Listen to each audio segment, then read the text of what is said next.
interviews in Europe are very different to interviews in London or in England. In England it's kind of more like gossip based. It's a bit more like, what famous people do you know? You know, and it's a bit more like, yeah, it's not that, it's not that, they're not, the interviews here are much more interesting, they ask better questions and you get to talk about the music a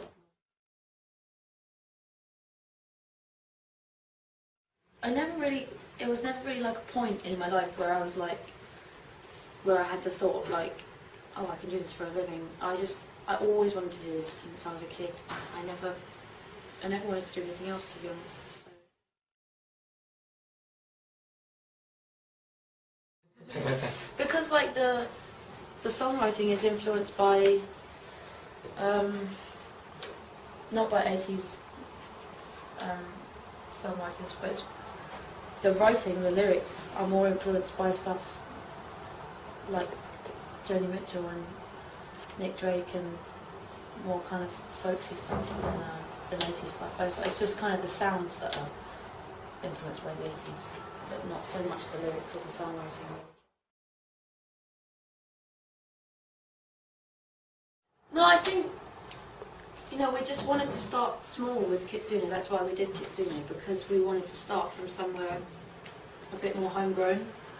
And we just wanted Quicksand to be like a small underground single, which it was. And I always liked stuff that had come from Kitsune, and I like a lot of electronica that comes out of France. You know, it's at the moment, and I think for the last few years at least, it's been the place where all the best, and Sweden and Norway and places like that is, you know, that not England but more the other parts of Europe has been where the best electro music has come from.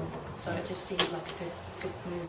No, but I do know what you mean, because every cover is the same. And yeah. I did say, like, when we did it, I was like, I didn't realise that they did their own covers, and I was like, so, you know, Tony, my manager, was like, you know, what are we going to do for the cover? And he was like, well, you don't really have any choice.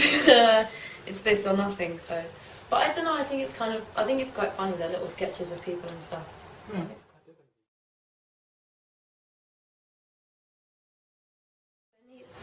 It's funny because I think everyone thinks he's like the keyboard player, but he's not. A composer too. I play all the parts.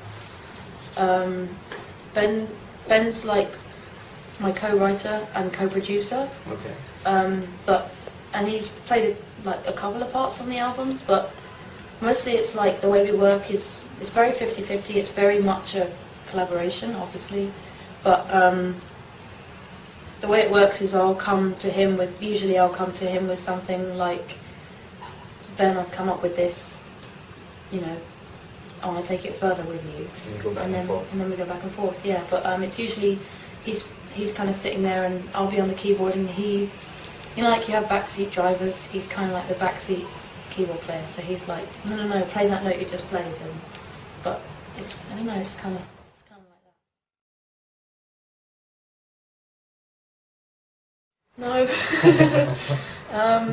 it's a real shame, because I was just in another interview I did. I was just talking about Sébastien Tellier's Eurovision debut, and I was just.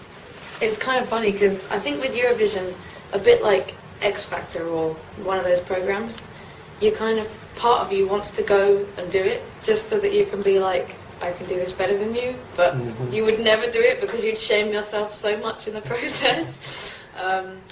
You know. He's one of the rare ones that actually kind of, he was kind of gutsy and like, came up with something really different.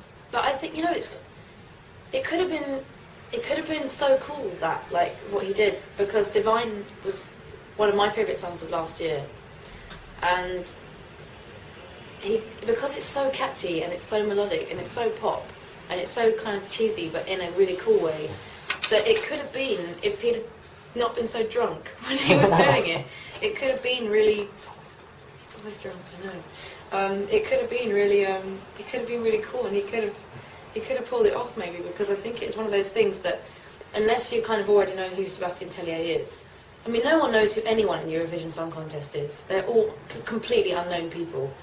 So he easily was in the position to be in Eurovision, and for everyone watching Eurovision to not know who he was. So he's in the same boat as everyone else, but he had a better song than everyone else. So I think he could have easily sort of actually won Eurovision. You could do the same, maybe. I just wouldn't. But he could, I think an artist like Sebastian Tellier can get away with it because he's got such a sense of humour about him. But I have a sense of humour, but not to that extent. Yeah, exactly.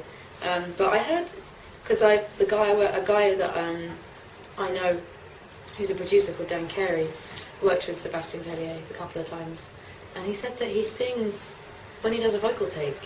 He puts a cigarette in each nostril, and this is true. This is not legend. He puts a cigarette in each nostril, and inhales, and then he sings as he blows out the smoke. This is genius. I don't know how he still has a voice, or how he doesn't have nose cancer or lung cancer or something, but if I did that, I'd be fucked. My voice would be gone in like hours. But